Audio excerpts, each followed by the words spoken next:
আমি যা খবর পেয়েছি, বামফ্রন্ট বা সিপিএম একাই 175টা সিটে লড়তে চাইছে। তো তেনারা লড়তেই পারেন, 294তেও তেনাদের লড়ার অধিকার আছে। এই ব্যাপারে আমি কোনো কথা বলতে চাই না। এবং আইএসএফ, যাদের পুরনো জোট সঙ্গী সিপিএমের সঙ্গে, 2016তে তো আইএসএফ ছিল না, 2021-এ আইএসএফের জন্ম হওয়ার পর আইএসএফ, কংগ্রেস, সিপিএম, বামফ্রন্ট যুক্ত ছিল। এখন আমি যা শুনেছি যে ও 50টা সিট চেয়েছে আইএসএফের চেয়ারম্যান নওশাদ ভাই, এবং এরা নাকি 23টা 25টা এসব দিতে চেয়েছে কোন কোন সিট। তো আমি যা সিদ্ধান্ত নিয়েছি তাতে হচ্ছে আমরা সিপিএমের এই যে বামফ্রন্টের শরিক দল ফরওয়ার্ড ব্লক, আরএসপি, যাদের আজকের দিনে যখন সিপিএম ক্ষমতায় ছিল জ্যোতিবাবু এবং বুদ্ধবাবু, তখন তাদের ক্ষমতায়নে এই শরিক দলগুলা কিছু সিট পেত। আমাদের মুর্শিদাবাদে 8টা আরএসপির বিধায়ক ছিল। এমপি বহরমপুরে ত্রিদীপ চৌধুরী থেকে শুরু করে ননীগোপাল ভট্টাচার্য, প্রমথেশ মুখার্জি, তারা অধীরবাবুর আগে এমপি ছিল। হ্যাঁ, কিন্তু আজকের দিনে সেই আরএসপির কুদাল বেলচার কোনো অস্তিত্ব মুর্শিদাবাদের রাজনীতিতে নেই।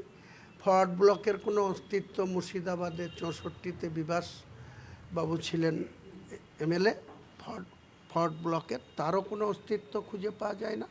এবং সিপিআই কাঁদিতে ছিল একবার ওয়াহেদ রেজা 1987 সালে, তো তারও কোনো অস্তিত্ব খুঁজে পাওয়া যায় না। তাদের যদি সিট দিতে চাই, পক্ষান্তরে তারা টিএমসিকেই আবার ঘুরিয়ে ক্ষমতায় আনতে চায়। তো আমি এটা তো মানব না। কাজেই আপনার সঙ্গে কি জোট হচ্ছে না বা আপনি জোট করছেন না? আমি তো আপাতত দৃষ্টিতে আপনাকে বলেই দিলাম যে ওদের যে পলিসি ঘুরিয়ে টিএমসিকে সাপোর্ট দেওয়া বা ঘুরিয়ে বিজেপিকে ক্ষমতায় এনে দেওয়া, এর সর্বাঙ্গীন বিরোধিতা আমি করব। আচ্ছা, এই যে ফরওয়ার্ড ব্লকের নেতারা যে আইএসএফকে এই আসন ছাড়া নিয়ে তারা আপত্তি করছেন, তারা বলছেন যে তাদের জন্য যে বরাদ্দ আসন সেখান থেকে তারা আইএসএফকে ছাড়বেন না। বামফ্রন্টের ভেতরকার এই শরিকি লড়াইটাকে আপনি কীভাবে? ওটা বিমানবাবুকে আর সেলিমবাবুকে জিজ্ঞেস করুন। চক্রবর্তীদের আজকের দিনে পলিটিক্সে কোনো 1 পয়সা মূল্য নাই। ফরওয়ার্ড ব্লক আছে কোথায়? কোথায় বাঘের আপনারা কোনো জায়গায় সিম্বল দেখতে পান? বাঘের পতাকা কোন জায়গায় উড়ে বাংলার রাজনীতিতে? বেকার এসব কথা নিয়ে প্রশ্ন করা আমি মনে করি অপ্রাসঙ্গিক। একটা কথা হচ্ছে যে প্রতিকুর রহমান সিপিএমের খুব যুবক নেতা, তিনি রাজ্য কমিটি থেকে এবং সদস্য পদ ছাড়তে চেয়ে তিনি চিঠি দিয়েছেন, তিনি ছাড়ছেন দল নেতৃত্বের সঙ্গে তিনি সহমত নন। তো আপনি তো সংখ্যালঘু উন্নয়নের কথা বলেন, প্রতিকুর রহমানও একজন সংখ্যালঘু মুখ।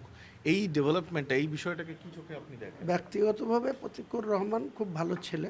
আমি তার ব্যাপারে পলিটিক্যালি তেনার সিদ্ধান্ত কী নেবেন, কেন নিচ্ছেন, এই ব্যাপারে আমি কোনো বক্তব্য রাখতে চাই না।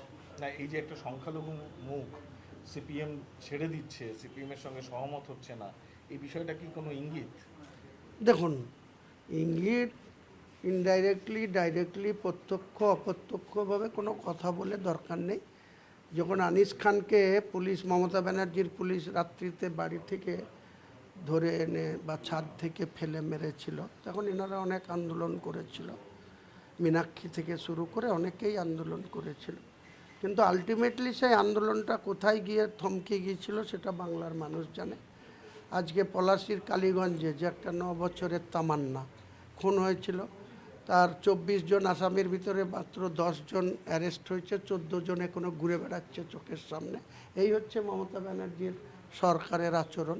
কাজে এদের নিয়ে বেশি ভাবা বা কথা বলার সময় এখন আমার নেই। কিন্তু আপনি তো একা হয়ে পড়ছেন।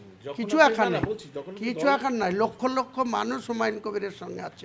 ভোটের রেজাল্ট যেদিন দল ছাড়ছেন তখন আপনি বলেছিলেন বাম, কংগ্রেস এবং আপনি একসাথে হলে মুর্শিদাবাদে তৃণমূল কংগ্রেস শূন্য হয়ে যাবে। একটু হ্যাঁ বলেছিলাম, কিন্তু কারো হাতে পায়ে ধরে হুমায়ুন কবিরের জীবনযাপন কোনোদিন করেনি, আগামী দিনেও করবে না। কংগ্রেস নিয়ে কি ভাবনা?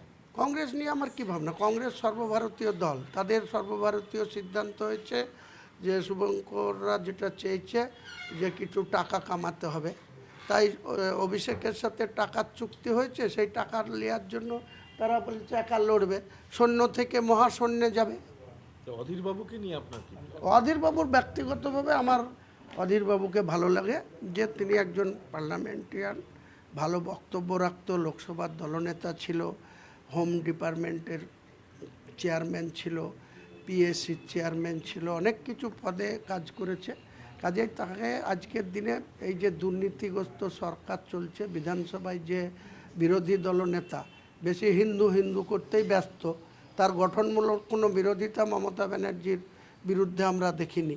তাহলে অধীরবাবুর মতো লোককে বিধানসভায় থাকার দরকার। তাই তিনি যদি ব্যক্তিগতভাবে হাত প্রতীকে লড়াই করেন, তাহলে আমি নৈতিকতা দিয়ে বা কোনো কিছু নিয়ম ইস্যুতে তাকে হারানোর জন্য কোনো পদক্ষেপ করব না। তাকে জিতানোর জন্য যতটুকু সাহায্য দরকার, সমর্থন দরকার করব। সেলিমবাবু দাঁড়ালে কি আপনি শোনাবেন? সেলিমবাবু হলেও সেলিমবাবুর ক্ষেত্রেও করব। কি করবেন? মুর্শিদাবাদে যদি সেলিমবাবু কোনো সিটে লড়ে, উনি লড়তে চাননি, আমি নিজেই বলেছিলাম, তো লড়তে চাননি, তবুও যদি উনি বোধগম্য হয় বা যদি লড়েন, সেটা জলঙ্গি হোক, রানীনগর হোক বা ওনাদের যে কোনো সিটে, ডোমকলে হোক, যদি উনি প্রার্থী হন, জোট তো হচ্ছে না।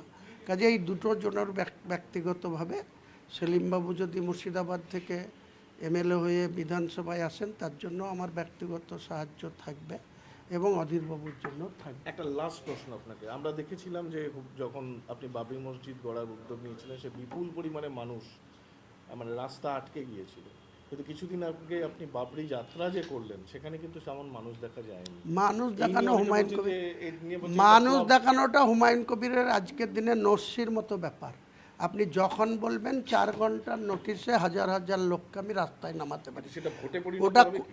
100 বার ভোটে পরিণত হবে না। রাত্রে 8টা 9টা জেগে বাড়ির মহিলারা হুমায়ুন কবিরের সাথে দোয়া করছে, হাত মিলাতে আসছে, তারা ভোট দেওয়ার জন্য বসে আছে। ভোট আবার বাবরি মসজিদের টাকা, কালকে মালতীপুর বিধানসভায় রাত্রি 8:30টায় 10,000 লোক ছিল আমার জন্য। আমি যখন বিহার হয়ে ঘুরে ঢুকেছি 8:30টায়, ভোট তো দেওয়ার জন্য উদ্গীপ, আবার বাবরি মসজিদের জন্য 500 টাকা করে নোট নিয়ে সেখানে আমার পকেটে ঢুকিয়ে দিয়েছে। সেটা বাবরি মসজিদ, কিন্তু হ্যাঁ। ভোটের প্রশ্ন। ভোটের বাক্সে এরা ওদের ফ্যামিলির যতগুলো ভোট থাকবে সব ভোট হুমায়ুন কবিরের প্রার্থীকে দেবে, আমি দায়িত্ব নিব। ধরুন এই যে এত ভাতা, লক্ষ্মীর ভান্ডার বৃদ্ধি, যুব ভাতা, আরে যা যা ভাতা বলছে মমতা ব্যানার্জি 14 বছরে সে ভাতার রাজনীতি প্রতিষ্ঠিত করেছে। আমরা নাম পরিবর্তন করব, লক্ষ্মীর ভান্ডার থাকবে না, অন্য নাম হবে। আর সেই নামে কি হবে আপনাদেরকে ইলেকশন এতে জানিয়ে দেবো। আমাদের যে এজেন্টরা থাকবে, যে ম্যানুফ্যাকচার, তাতে জানিয়ে দেবো। ও 1,500 দিচ্ছে, তো 1700 দিচ্ছে, 3,000 করে দেবো। 1,20,000 আবাসন দিচ্ছে, 2 লাখ করে দেবো। থামেন না, আসতে দিন না আমাদের সঙ্গে শুধু মিম। হ্যাঁ, মিম আর আরও ছোট ছোট দল আছে। আপনাকে 25 তারিখ অব্দি ওয়েট করতে